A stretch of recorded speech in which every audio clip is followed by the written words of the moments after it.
Good evening, everyone. Welcome to Rotor Talk Live, Season 5, Episode 7, DJI Mini 3 on the horizon. Hope everyone is doing well this evening. Marcus will not be able to join us. He will be in the chat. Ron should be able to join us here in a little bit. Wanted to acknowledge everybody in the chat first. Got some housekeeping to take care of. Jaybird's in the house. Mr. Stephen Ewing, thank you for being a part of tonight's broadcast. Dr. Ted is in the house. Leonard Oglesby in the house. Flying Flynn Media is in the house. Drone Masters in the house. Let's see who else. Drone Views Media. Let's see who else we got. Fly Zone Drones. Matt Bagwell and Jose Luna. Okay. All right. First of all, a couple of things. One thing, a good thing, and I'm going to share this. This past Friday was February 11th. Well, if you're friends with me on Facebook, you probably know what that day is. But for those of you that aren't friends with me on Facebook, I'm going to go ahead and share my screen here for a second. February 11th was Valerie and mine 11th wedding anniversary, 11 on 11. I know that. And that actually was a wedding picture taken at the hotel where we had our honeymoon. The limo driver he was the official photographer for the wedding. We got married at the Clerk of Courts over in Brandon, Florida, and my life has forever changed in the best way possible. And I can't thank God enough for Valerie. And she is a blessing to me beyond words. So just wanted to get that out there, and a very happy anniversary to you, my dear. I know you're not watching right now, but maybe you'll be rewatching the broadcast. So if you want to drop a line, drop a note in the comments here or that, I know she looks through them, and I'm sure she would greatly appreciate that. The other thing I want to touch on too is this is the obituary for my father-in-law. I posted this out on Bill the Drone Reviewer Facebook group and Facebook page, and you can see by the length of it, Dave had quite a family, and there are nothing but great memories of him. One of the things that I'm so fond of in remembering is just how much he teased me, how proud he was of me, and doing what I did to come down here from Ohio and marry his daughter and get her off her hands. I said a couple of times, "You take her back." He says, "No, you're stuck with her." So we had a running joke about that all the time. And he leaves a huge void in all our lives here. And we're going to be having a celebration of life come spring when the weather gets better and family can get together at a reasonable time. And if you're interested in memorial donations, you can check out the obituary again. It's on my Facebook group and page, and it's listed in the obituary. It's to the hospice that Dave was at. Also, too, I want to thank those of you who have sent cards, who have sent emails, who have dropped me Facebook messengers, and have just expressed, words of kindness and sympathy, and offered your prayers and support and encouragement at this time. On behalf of Valerie and her family, we all greatly appreciate it. And, this hits me as hard as it hit Valerie, because, both my parents have been gone for several years, and Dave and Janice, Valerie's mom, are my parents now. And this is not easy. This is not an easy thing. But again, I want to express sincere appreciation for everything that everyone has done. A thank you from all of us. There's a big void there, but I told Valerie, I said, the best way I'm going to remember that void is to remember all the funny stories he told me and all the funny things. I think I'm going to compile them and maybe do a video. So, but thank you all once again for all that. Okay. All right. Got lots to talk about tonight. Like I said, Marcus isn't going to be able to join us tonight, but he will by his video. And we're going to play a clip from his latest video here in a second. It's encouraging. This news from Autel. we got some good things to talk about. Thank you, David Martin Graff. Appreciate that.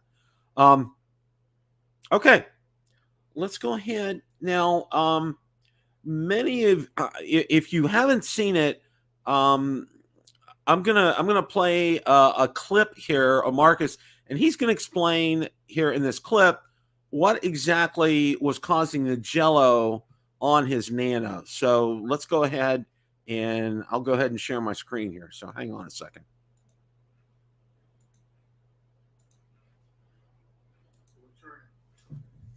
Well, about that time, I heard from Autel Robotics directly from Bothell, Washington, and the folks in Autel, they contacted me via my YouTube channel, via my YouTube email address, and they said, "Hey, we see your problems," and they said, "Here's the problem with the drone," and they said, "We want to replace it." So they sent me a picture of the issue with the Nano Plus, and what it is the incorrect installation, or perhaps maybe even the wrong installation of the rubber isolators for the gimbal. And I'll put that picture up on the screen right now. And by the way, this is the picture that Autel sent to me. So you can see in the picture on the left the incorrect installation, and that's indeed how mine is. And then the picture on the right is the correct installation. So there's a little bit of weird information going out about the way those are in there and so forth. But I'm telling you, this is direct from Autel, so it's an installation issue. So very generous of them to offer to send me another drone, right? So I said, man, that's awesome. I'm excited about this drone. It's a drone that I'm really interested in and want to keep flying. And hey, the camera on it is just brilliant. I mean, I could tell by some of the pictures I had, the camera is amazing. So they, with absolutely no questions asked, just shipped me another drone. Well, in the meantime, I had already shipped the original drone that I bought back to Autel pilots in Shenzhen. And I told the folks at Autel at Autel Robotics corporate, and they said, "Hey, that's fine. We just want to make sure you have a good experience." Man, what a company. That's what I call customer service right there. So they did. They sent me a drone, and it arrived today. So I've got right here a new Autel Evo Nano Plus. This is just the standard version. I had originally ordered the premium bundle, but hey, I'm fine with it. I'm just tickled to death to have the drone. And let me pull this guy out of the box, and we'll take a look at how.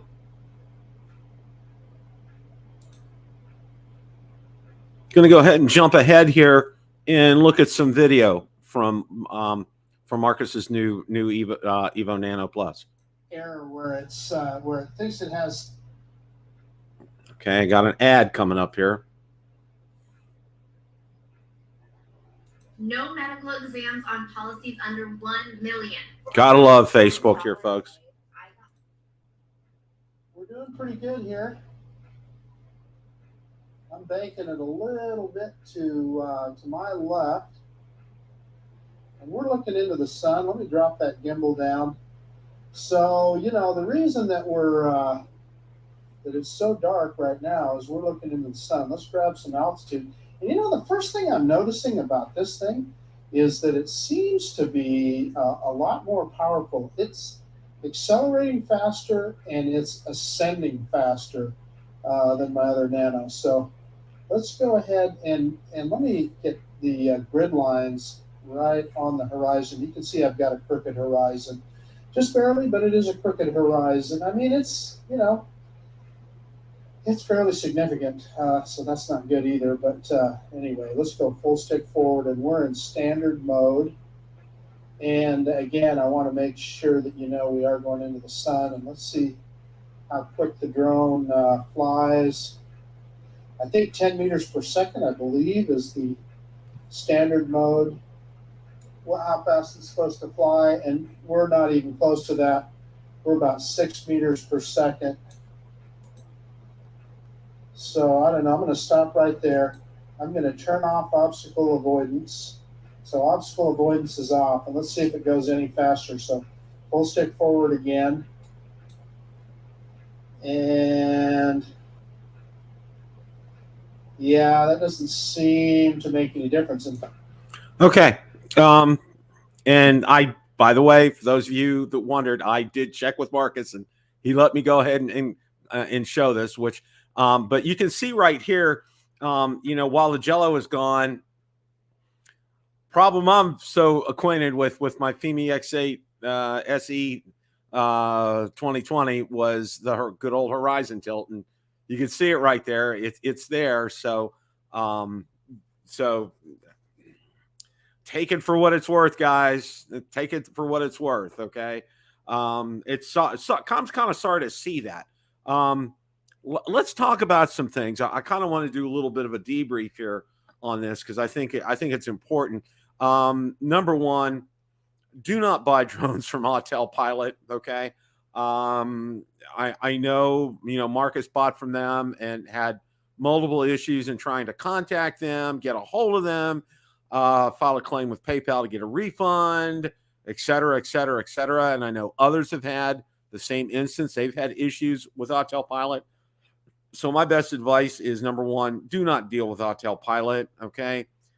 If you're going to buy, if you want to buy one off of a company here in the United States, like B&H Photo, Adorama, if and when Best Buy would show them, if and when Amazon would have them on, to, buy it from one of those here, a brick and mortar store here in the United States, where you can either take it back or send it back and know that you'll get taken care of. Okay. That's, and one of the other big takeaways here is Autel's response to Marcus. Okay. My hat tip, and I don't wear a hat tip to Autel. Okay. They really went to bat here, because they know Marcus, Marcus isn't a huge channel. I mean, we're in the same kind of ballpark here. Okay. We're not huge channels. We don't have 100K subscribers or more, but we have good followings, and we have these shows, Drone Nation on Monday night. We have Rotor Talk Live Tuesday night, and, get a lot of exposure. And I think it's important enough, and I think this is important for everybody, that, that Autel responded in an incredible way. They really did. Yeah. Okay. And Jose Luna brings up another one, and I wanted to bring that up too. And thank you, Jose, for posting that. Nano prices have gone up, and the light has gone up by $200. Okay.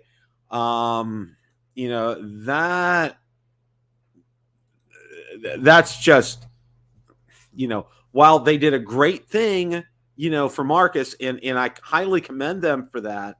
Okay.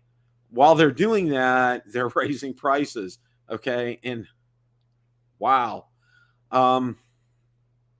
Okay. They found a problem. We got to see what the problem was. And this was great. I'm glad I played the video for you guys, so you got to see exactly what the problem was. And go back and watch Marcus's video. Watch his whole video. I encourage you to do that. And they identified a problem, which was great, and they've offered a resolution, and they took care of Marcus, which was fantastic. Okay. And Marcus also gets into details about him sending the other drone back, how much that cost him, and it was not cheap. Okay. It wasn't $25. All right. Let me put you this way. It was a lot more than that. And he had a lot of adventures with that. All right. Let's remember something here. And I think this is important here. Okay.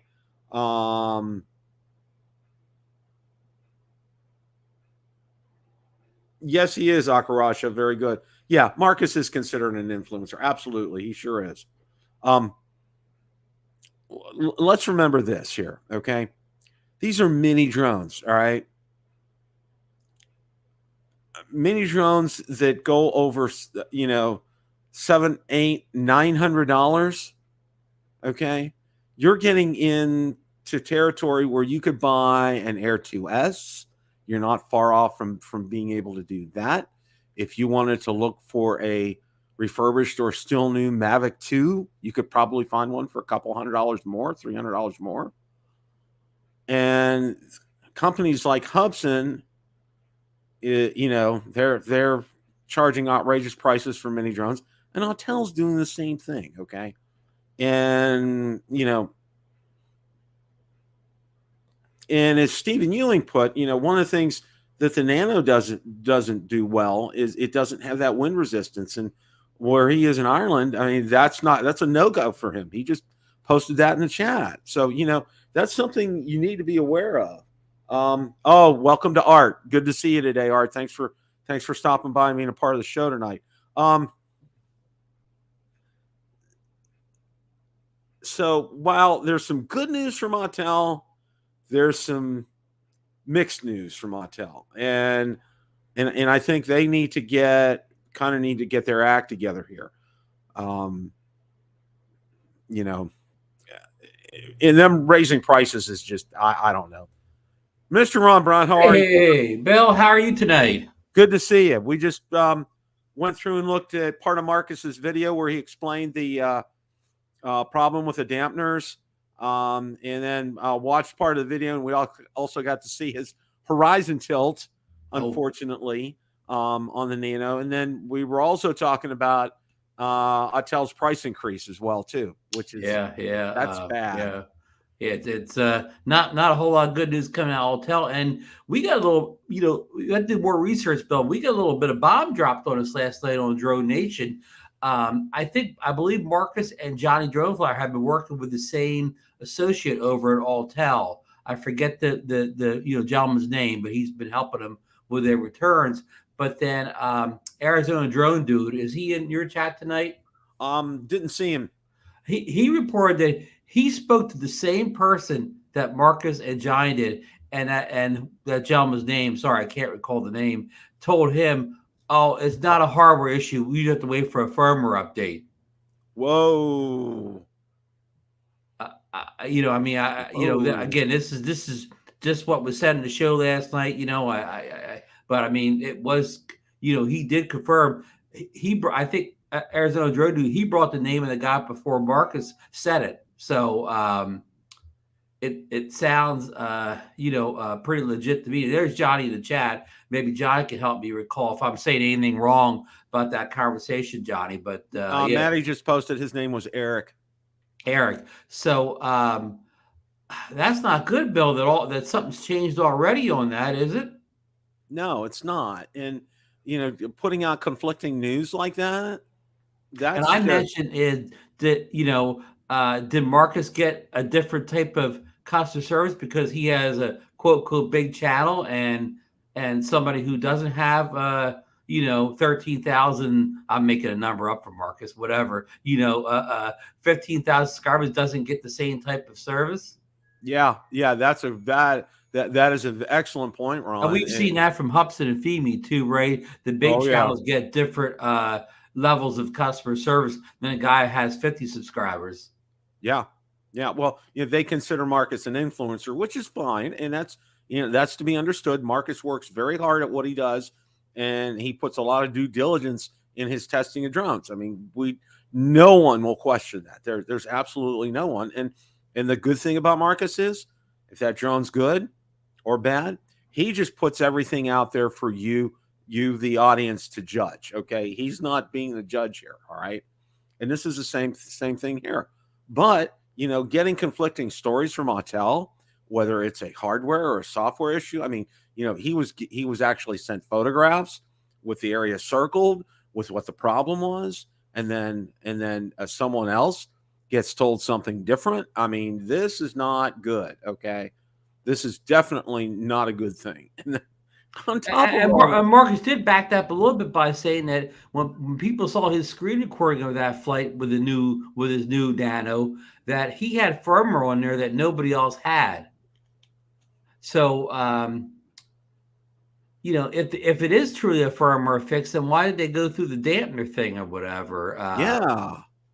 Yeah, that does not make any sense. And why did they make such a big deal about sending a picture and telling him about that?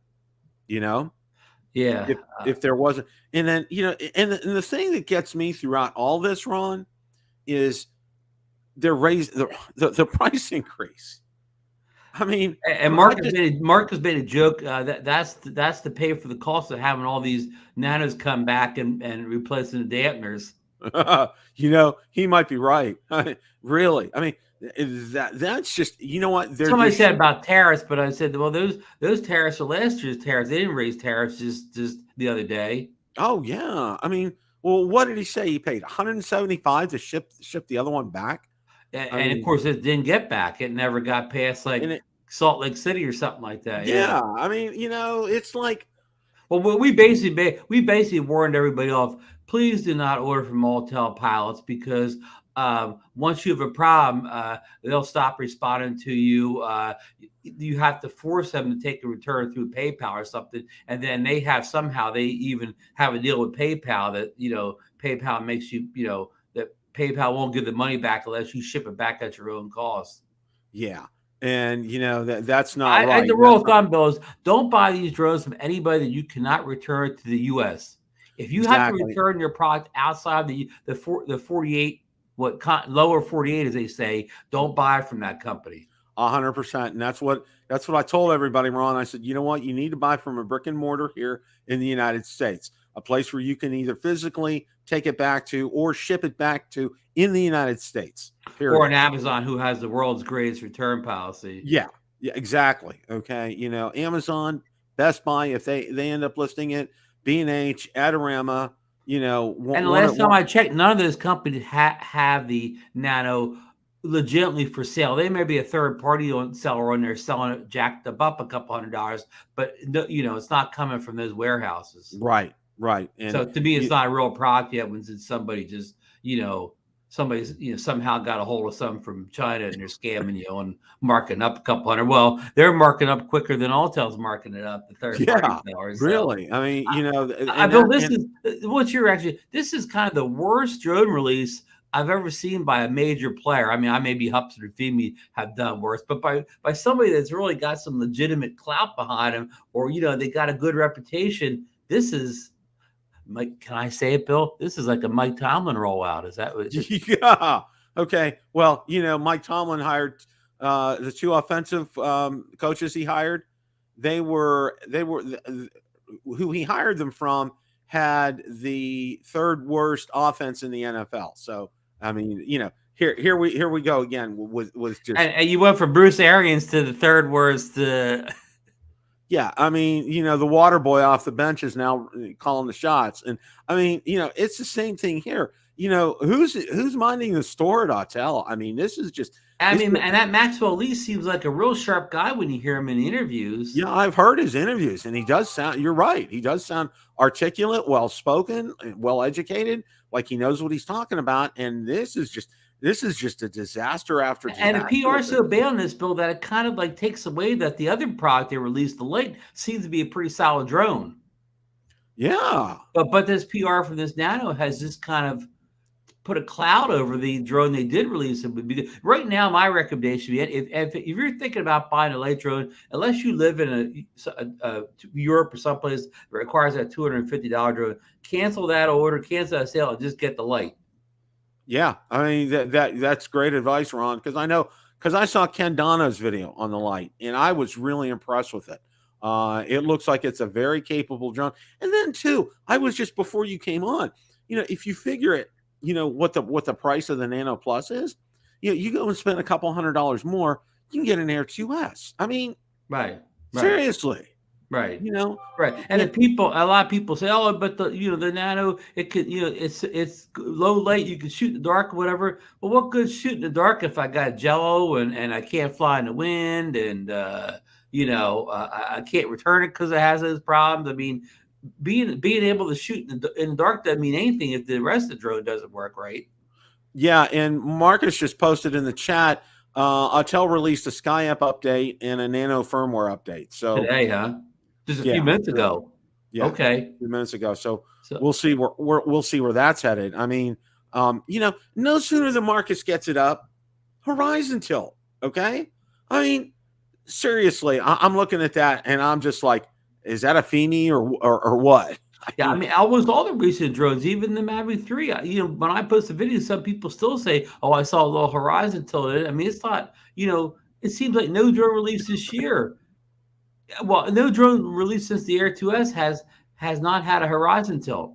Yeah, there's been something wrong, inherently wrong with all these releases, Ron. Everything.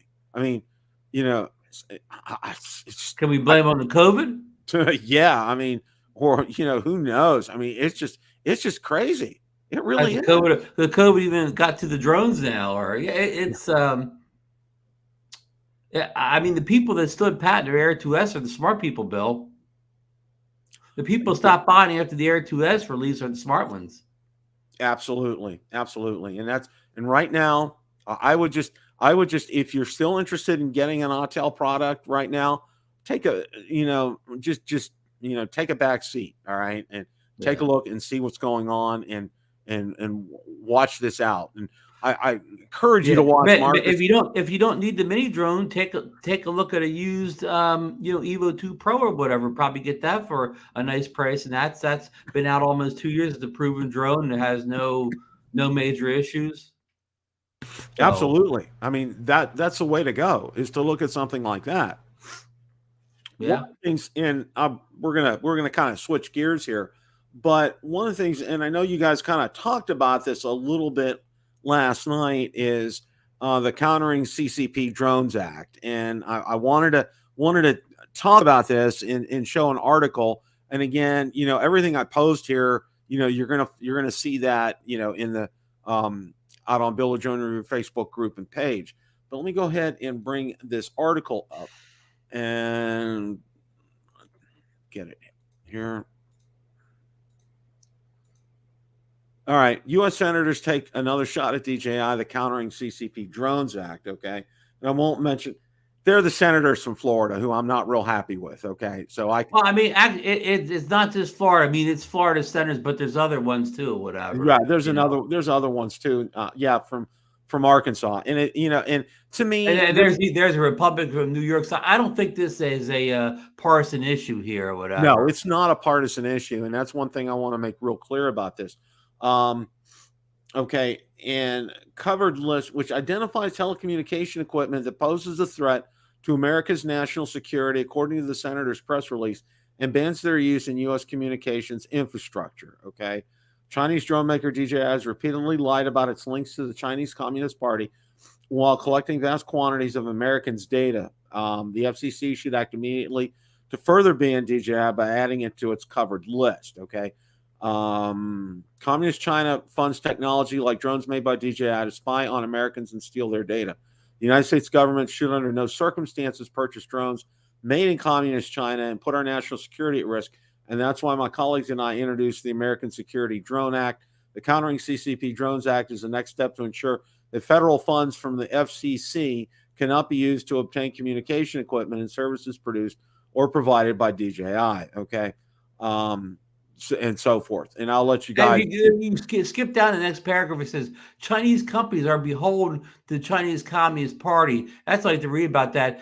So he said Chinese companies. So is that casting a wider net than DJI? Is that saying Chinese companies? Could that be all Chinese drone companies? That could be everyone, Ron. People think I'll just go to Autel. Well, Autel's a Chinese company. What if some senator doesn't like them tomorrow and says, "Oh, they're sending data back too. They're going on the cover list." Well, I noticed last night in the chat, in your chat last night while I was watching your show, Lon posted something about them moving their like Autel and DJI moving their headquarters to Hong Kong or Taiwan, actually, which is not under communist China control. That's not under CCP rules. So, I mean, it's a different world over in China. Let me put you that way. All right. Let me ask you this, Bill. If DJI is really under the Communist Party control, would it even allow them to move to Taiwan? So very good question. Taiwan would prove that they weren't under Chinese government control, right? Or they wouldn't let them do it. Right. But I think everything's so strict around there. And I think we kind of got an inkling of that with Barry. and how they're handling the Olympics. I mean, it's pretty tight. They got things buttoned up pretty well over there. Yeah, no, and that's no surprise to anybody that's paying attention, right? No. I mean, you've read all the stuff about Hong Kong in the last couple of years. You know, they slowly taking the rights away that the people enjoyed in Hong Kong for decades now. Yeah, and slowly taking over the newspapers and the media and so on. So none of this should come to any surprise. But right. back to your article, the senators they say all this stuff and it sounds really good, but it's them quoting themselves. They're not quoting the FBI or the CIA or any intelligence industry or whatever. They're not quoting where they're getting any of this information from. That's a good point. I mean, senators aren't news gatherers; they're lawmakers, or whatever. They don't have their own investigative team behind them. They're lawmakers. They investigate things, but they don't. They investigate the U.S. They don't have right. They get their information. It's in foreign nations. That's like FBI, CIA. That's that type of stuff. They're not quoting any government fact gathering thing, right? Yeah. Like we obtained from the FBI or we obtained from, they don't say we have documents or we have photos or we have videos. Documents of this. They're saying nothing. Basically, if you read between the lines there, they're saying this is our opinion. Well, I think one of the other things too, and I think we need to remember this, the way the language is structured in it, and I read the actual act, this is purely aimed right now. Its intent is purely aimed right now at the U.S. government purchasing any Chinese drones. Okay. Yeah. So if you read thoroughly, Bill, I can't because they kind of go both directions. At one point, it sounds like they want to ban all drone sales, but then another part of the bill sounds like they just want to ban drone sales to government agencies or anybody doing for state, local, or federal government. But then other parts, it sounds like everybody. So I don't really, I don't think they even know what they're saying in the bill. Right. So, but I just kind of want to leave that there, and I want to leave that for some food for thought. Yeah, I mean, the only thing you could do is you can, write your congressman and hope that, say when that bill comes before you, please read it carefully and examine the facts of the bill. Exactly. And not the opinions of the bill.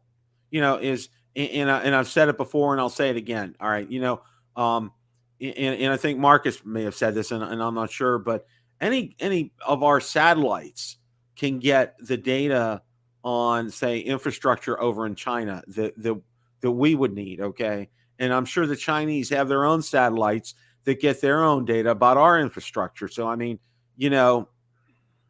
I'm just going to leave it here. I put this example out there, Bill. If I was a Chinese spy agency and I needed photos or drone video of some kind of important infrastructure like a dam, a power plant, or whatever, why would I sit here and wait for Bill the drone reviewer that happened by there one day and take a little video that you may not get that location for the next 3 years? Why don't I just have one of my spies go over there and get the video tomorrow rather than wait for an amateur American drone pilot that happened by this infrastructure where the DJI drone won't even take off anywhere, because it's probably in a no-fly zone at this critical infrastructure. So I mean, if that's their only system for spying on our infrastructure, they're not going to be very successful, Bill. No, they're not. No. I wanted to talk just for a minute before we get to our main topic of the night, with the Mavic 3. Now, recently I put out a couple of videos. One I did looking at the GPS issue, and the other one was hyperlapse. And it was interesting because I did a hyperlapse with waypoints, Ron. And I saw your video and want to congratulate you on demonstrating how to do the waypoint hyperlapse. And what was interesting was obstacle avoidance got engaged. Yeah. And it stopped it because it was at least 300 feet from where, the other waypoint was. So it could have been no structure up there. It could have only been a bird or something some kind of a sun flare or something like that. Or something like that. Yeah. But it stopped and it did what it was supposed to do. And I was pretty impressed with that. Yeah, I mean, that's amazing that I've had other obstacle avoidance drones. Those birds fly by it, so fast it doesn't even see them. So Yeah, well, that is amazing. apparently, because when it's in that hyperlapse mode, it's traveling about 2 miles an hour, 3 miles Yeah. an hour, so it's Yeah. going pretty slow. Yeah. So I think it could pick up things a lot quicker. So I was pretty pleased with that. The other thing I wanted to mention too was I've gotten several other people have sent me, that it's taken some gargantuan amount of time for some people, like 7, 8, 9, 10 minutes to get a lock on satellites to be able to take off. And while I've been fortunate, and again, I hate to say this, and I know we kind of talked about this last week a little bit, but a lot of this can be due to the Earth's rotation, where the sun is, and I mentioned this. There's a thing called propagation in ham radio, and that enables you to be able to talk, halfway around the world, basically speaking. And a lot of times on different bands, on one band it may be great at day, but in another band you need to start at night because the way that the radio waves bounce off the atmosphere. And it could be the same thing here too with this. Yeah. I mean, the only thing I can't leave DJI off that easy, because you could take your $450 Mini 2, sit it right beside the Mavic 3. That'll take 5 minutes to get, and the Mini's got to be in less than a minute. So all the things you said are true. But if you take another DJI drone or any other drone and it gets them in a minute, kind of all that stuff's out the window, right? Yeah, it kind of is. I'm thinking, it is a new OcuSync, a new communication system. That it may be causing some interference with the GPS. Who knows? But I think this is something DJI needs to address sooner rather than I mean, we had a big, almost entire show conversation on Coast to Coast Drones last week about it's replacing the GLONASS, which I believe is the Russian satellite system, with the Chinese satellite system, and that they don't have as many satellites around. And then Bill was saying that he thinks they rely too much on the Galileo satellite system, that they still have 2 key satellites that aren't in service yet. And his theory was, once those 2 Galileo systems are fully functional, that will alleviate some of the issues. Okay. Well, that's something I think we need to. All this is just hypotheticals and theory, but let's keep our fingers crossed, because for you and I, Bill, that are basically hobbyists, waiting 5-6 minutes or whatever. Yeah, we'd like to get going, whatever, but it's not critical. If it's a nice day out there, we just enjoy the weather or something like that. But for the working professionals that need to get the shot quick, they got to jump from site to site quick. Yeah, that's not acceptable. Yeah, that's something that needs to be addressed for them. Main topic tonight is a Mini 3. And we're hearing a lot of chatter about this. And I did find an article, and I wanted to go ahead and share this with you. Now, this article was from February the 5th, and it wasn't from the usual sources here. So let me go. Not our good friend Acetylev, or well, actually, it's embedded with some information from Acetylev in the article here. Okay, DJI Mini 3 release date and specifications. Okay, now this is on flythatdrone.com. And he talks about the fall of 2019 with DJI coming out with the first mini drone, and then the Mini 2. Let's discuss the Mini 3 release date, what we know about rumors, specifications, price, etc. Now the Mini 3 has he's stating here the Mini 3 has a release date looking like this of April of 2022. A leaked product roadmap by Drone Deals on Twitter reveals several products in line for the 2022 release, including the Mini 3. According to the leaked roadmap, the Mini 3 release date is April 2022. Let's go ahead. I'm going to bring that up here. And this all follows the roadmap that Acetylev leaked, almost early January. Right. Now you can see right here, this is April. You can see here June, RS, RS3, RSC3, FPV Mini, Inspire 3, which looks like September, and a Pocket 3, the question mark, looks like in November. So again, this is all just right, basically working off the Acetylev roadmap from right now here. I recently received an email from Autel PR agency informing me Autel is releasing a new sub 250 called Nano Plus. Okay, now that's some previous news. No, there was another article here that I wanted to get to.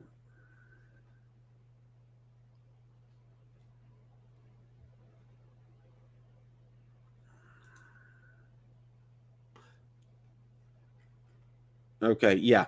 This is from That's a diagram that I think CLEV released. Yeah, yeah. He released this information as well too, talking about the battery, the obstacle avoidance on here. Apart Here from you the go. 3 feet, Here's some Mini 2 specs. yeah, the flight time on the Mini 2 is an impressive 31 minutes, but can be further improved in Mini 3. Competitors are offering 40 plus minutes of flight time. Optical or digital zoom can be increased for better photography. The Mini 2 only offers up to 4x zoom. The Xeno Mini has a larger f 1.85 aperture compared to the f 2.8 of the Mini 2. Larger aperture means better photography in low light conditions. A better camera resolution on the Mini 3 could be an incentive to upgrade. The current Mini 2 only offers 12 megapixel, which is sometimes insufficient in post-production if you want to zoom in and crop images. The Mini 2 doesn't come with integrated storage, so you have to buy a compatible SD for the Mini 2. Mini 3 can have a fast onboard storage option like other high-end drones. Famous DJI pilot and insider Autel shared his own concept of the Mini 3 specs, which illustrates what's possible in store for the new release. See the below image Autel shared on Twitter, and I'll let you guys look at this at your leisure. But one of the things that I wanted to talk about, Ron, is it's interesting. He has an April date down here for this release. That sounds very realistic. It sounds very doable. I would say early April. I think it's. I don't think it's going to be late April. I think it's going to be an early April kind of a release that we're going to see. And the other thing that's not mentioned, this follows the release pattern. They've released the Air 2 and the Air 2S in April the past 2 years in a row. So yes, this kind of follows their release pattern for the spring. That's a good point. And the other thing that he doesn't mention in this article, but there's been some other ones, and I didn't find the source for that, but that a Mini SE is going to come out at the same time. Yeah, I mean, I don't know if I have a source, but when you just off the things you read on Facebook and Twitter and just the internet in general, you see people mention, but that's more of a rumor than a source. Yeah, that's more of a rumor than an actual source. It's kind of wishful thinking, but the other thing is a Mini FPV drone. That's on the horizon. I mean, that's not going to come out summer, supposedly. Yeah, that sounds like a summer kind of thing. So, Ron, this is exciting stuff. I mean, yeah, and I will say this. All right, when it comes out of the gate, all right, you're not going to have dampener issues. You're not going to have. I mean, it's going to be right out of the box. You power it up, maybe a quick firmware update, gimbal calibration, boom, you're ready to go. Right, because a whole bunch of testers will have had it in their hands for months before this. If it does have a dampener issue, it'll be fixed way before the general public gets it. And see, here's the thing again, and I'm going to go back to Hubson and Fimi. They chose to have us be their beta testers. And I know Gorilla Man said alpha testers, but we were chosen. And I kind of think Autel's kind of done the same thing because they're in a hurry to get to market, and they want to get this out. And I understand they don't have the kind of staff and personnel that a DJI doesn't have, but you need to put something out that's going to be. You need to put a quality product out. If you're not putting a quality product out, that's going to really not bode well for your company, Ron. Well, we talked about this a little bit before in the past. I mean, Autel's released, their Autel Evo line of drones that has been a good product in 2 generations, but they're not a biggest company like DJI, and they're basically released 4 new models because you have the Nano, you have 2 Nanos and 2 Lights. Trying to release 4 products at the same time for a company their size, do you think that was just a little bit? They bit off a little bit more they could chew in this one, Bill. Yeah, I agree 100%, Ron. That's like DJI could pull off something like that. But they don't even do it. They don't do it. Exactly. You don't see DJI releasing like a multiple product line at the same time kind of a thing. Okay, it's one thing, that's coming out at that time. Okay, you're not seeing, oh, we're going to do 4 generations of the Mini. Okay, no, they're going to come out with one, maybe a second one, a Mini SE. We'll see, but they're not, and which for them it's just an easy. It's making that is going to be easy for them because you just swap out the internals. I mean, along the production line, it's going to have the same body, the same props, same ESC, everything. It's going to be the same. And you're really not going to be doing a whole lot different for something like that. Yeah, and an SE makes sense for the Mini 3 in the fact that, okay, if they kind of go, what do you call, full go on the Mini 3 and try to spec it out with a 1-inch sensor, the obstacle avoidance, all that stuff, to compete with the Nano, whatever. Well, now we're looking at what, we're looking at $800-900 price point or whatever. And I believe, this is my opinion, I believe the Mini 1 and Mini 2 were so successful. They're probably the most sold drones that DJI has ever put out. Is not because of the 250 grams, it's because of the price. Mm-hmm. So if they throw everything in the Mini 3 but the kitchen sink, but put the price up to like $800-900, they're going to turn all the people off that love the first 2 Minis because of that price point. But if they could make an all-out Mini 3, spec it out, price up, but then it could come out with an SE version that didn't have the 1-inch sensor, didn't have the obstacle avoidance, but was priced to compete in the market. They could get both ends of that. They could take sales away from the Nano series, the higher priced Nano series, but still get the people that are out looking, that prices are main concern, not 250 grams, not 1-inch sensor cameras. That's you hit the nail on the head, Ron. I know a lot of our friends over in the UK and in Europe, like Stephen Ewing, that 250 gram is important to them, and it does. And up in Canada, Lauren and company up in Canada, it's important for them to have that drone, because of regulations and licensing and so forth, and it makes it easier to fly. But for us, it's really kind of negligible. But you really hit the nail on the head. It's all about the price, okay? If you're looking at 2 same products, okay, and you're getting the same thing from both of them, and they both have decent quality, and one's less than the other, I mean, it's a no-brainer, okay? And this is what it is in this instance here, okay? Because that's why this drone has sold so well. DJI has priced it competitively, okay? I don't think they priced themselves out. Ultra competitive. Yeah. It's almost like they don't charge enough for it, especially. Yeah, for what they're charging for the SE, that's crazy, Ron. That is just absolutely crazy because of how good a drone it is. I mean, I had it. And it was flawless. I mean, even on a moderately windy day, it still was just fine. I had no issues with something like that. To me, Bill, if they're only going to release 1 Mini 3, they're not going to have an SE. They're just going to have one version.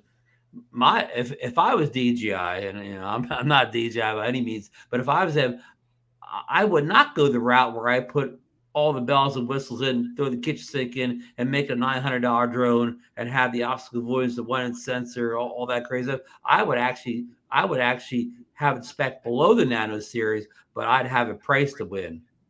Well, here's my thing, Ron, and this is what I have to say about this. Okay, I think obstacle avoidance. Okay, and forgive my terminology. It's the sexy option. Okay, it's the one that's gonna attract people. All right.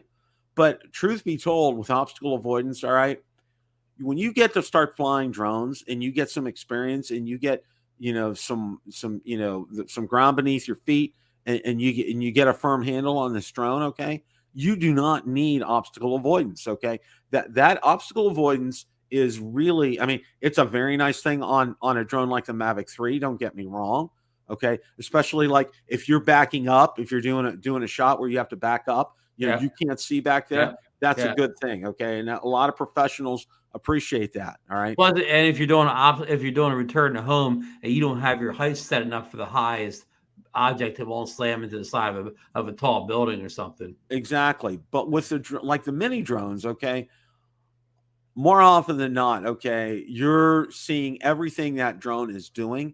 You have, which you should, by the way, because of FAA regulations.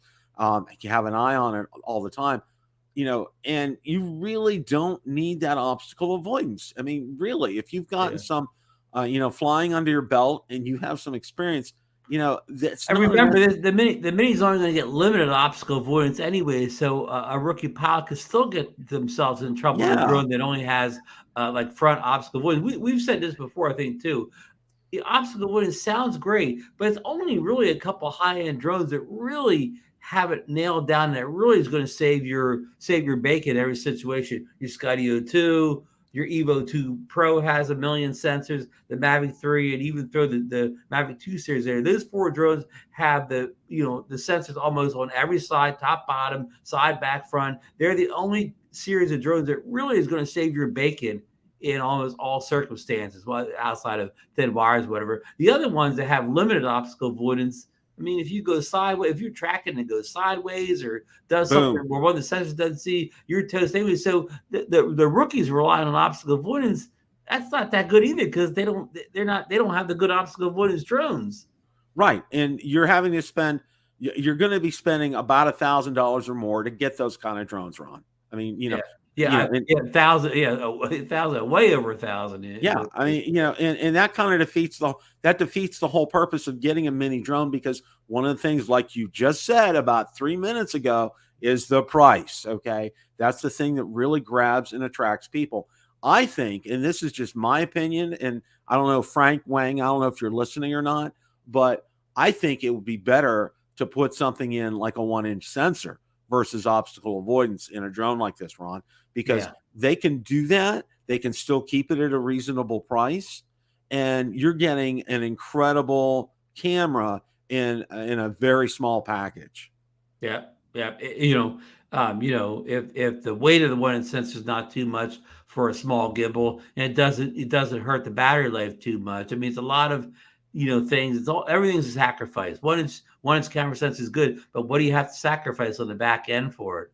Yeah, exactly. And you may have to sacrifice, in that article talks about runtime with something like this. Okay. Yeah, it said 31 minutes. So once you put obstacle avoidance in, there goes your runtime, Bill. Your runtime. Yeah. Your runtime's going to, you got to have give and take with something like this. You have this, you got to give up something, it's one of those kind of things. And that's what it is in this instance. Okay. You're going to have to give up some of that battery life. I mean, that's just going to be a natural consequence of something like this. I mean, that's just, I think, the way it is. Yeah. So, but anyway, I mean, the Mini 3 is going to be one of the most interesting drones of the year, because what's going to be interesting to us is, again, how much they spec it out, how much are they willing to, to bump the price up to spec it out.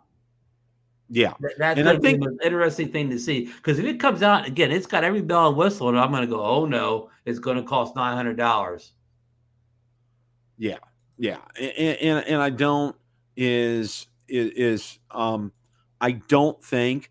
Okay, now I heard somebody say about 645, 650 for a Mini. That's been Lauren's 650 prediction all along, which I mean, if it's spec'd out enough, 650 is a good price if it brings some good specs to the table.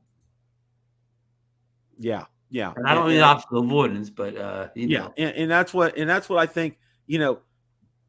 Folks are so all wrapped up with obstacle avoidance, and everybody fell into the trap with especially with Hubson, and them saying, we're going to have obstacle avoidance and a 40-minute runtime, and we're going to have be incredible camera and everything, and they fell short. Hubson nailed that spec sheet when they last April. The spec sheet was great, but they couldn't deliver the goods, as they say. They couldn't deliver the goods. It's like you're being told you're gonna get 5 pancakes in 5 pieces of bacon, and you get 2 pieces of pancakes and 1 bacon. I mean, it's like okay, where's the rest? Where is it? You over promised and under delivered. Right. Is what this is. So yeah. And on the latest reports, Brian Singleton just tried to update firmware the other day on his Zero Mini Pro, and he didn't have any luck at all. Like he couldn't get it going or something. He said it may never fly again, and called it a turd. So he still no progress. So well, so what'd you think of the Super Bowl, Ron? I know you guys talked about it a little bit last night, but well, yeah, I mean, maybe I'm just being, getting too jaded here, but I've watched a lot of Super Bowls and the game is close, which is good. But I didn't really see any exceptional play in the game. Like other Super Bowls, we've seen exceptional plays being made, exceptional drives. Where this game, it just looked like a normal regular season game or whatever. And what I didn't like is it seems like the referees who missed the most important call of the game, that face mask on the Rams player when the says they scored their first down. That's the one obvious call. They missed it totally. Then they're calling a bunch of ticky-tack holding calls. Procedure. When it was 4-1, the linebacker stopped the play. All of a sudden, they say, well, the linebacker held. And the replay showed he did have some hands on it. But that happens on every play. They could call a flag on every play in the game if they're calling what they called on the Cincinnati linebacker there. So, again, that kind of put a stain on me that the referees took the game over at the end. I agree. I agree with you. The only thing for me, I was happy for Matthew Stafford because he spent, I don't know how many years with the Lions, and they were going nowhere. He comes to the Rams and boom, they win the Super Bowl. I mean, really. And then Cup, he's he's the real deal, no doubt about it. My hats off to him. The one thing I will say that kind of stood out for me was the Rams defense. I mean, they were tenacious. I mean, how many times did they sack Bengals quarter? I think it was like 8, it was 9 at one point, and he may have got 8-9 times. Yeah, but he led the league in getting sacked though, so it's not all just the Rams. He didn't have his offensive line wasn't the best. So it's kind of that's kind of an empty stat too, because maybe he's taking a sack instead of throwing an interception or throwing some crazy. Would you rather have a quarterback take a sack than throw it up for grabs and get it? Exactly. I'd rather that. We still got the ball. So we'll see on that. Yeah. Any closing thoughts, Ron?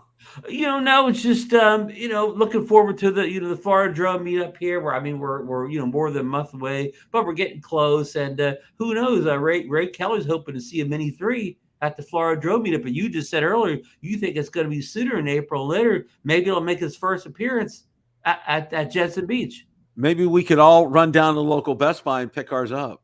You imagine all of a sudden, I mean, video, 20 guys take a Mini 3 off at the same time over the water. I just hope they all don't wind up in a drink. That'll be the worst commercial ever for a DJI. So I ordered my shirt. Okay, I did too. Right, I ordered my shirt yesterday. You pick it up at the event. Pick it up at the event. So I got that taken care of. Get Ray to autograph it for you if you want. Yes, I will. And I think we're going to go ahead and stay overnight. I debated about driving over, but it's about 3 hours either way. You're going to be dead by the time you get home. Yeah, and I told Valerie, I said, I think we just probably want to stay overnight Friday night. So I'm going to start checking into that. But yeah, we're excited about that. So, but yeah, last week I was off, and I explained at the start of the show. I mean, right.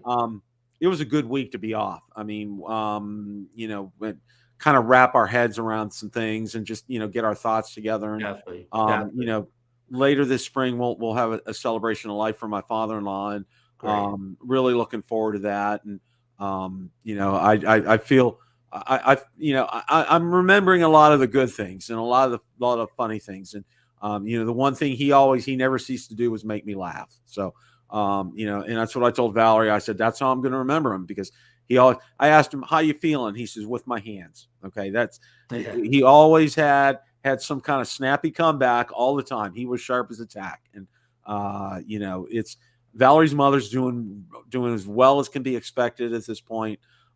She's got a lot of support from all the children, and that's great. We live fairly close to her, so that's good too. Valerie's gone over there several times, and so have some of her other sisters. So, all in all, it's about as well as can be expected for something like this. But it's actually kind of good to get back to work. Kind of putting kind of stuff aside. So yeah. Well, that's a quick note too. I don't know if you mentioned the show, you're aware, but our good friend Lauren Donner up in Canada, he lost his father over the weekend. Oh, so I that's want to right. Condolences out to Lauren. Yeah, we extend our sympathies to Lauren and his family at the loss of father. I'm really sorry to hear about that, Lauren. Yeah. Our thoughts and prayers are with you. That's again, it's just not an easy thing. Never is, never will be. So, Well, that's it for tonight. We had a great show. Good Hope you night. guys enjoyed it. And as always, remember, guys, it's a great day to fly. Take care.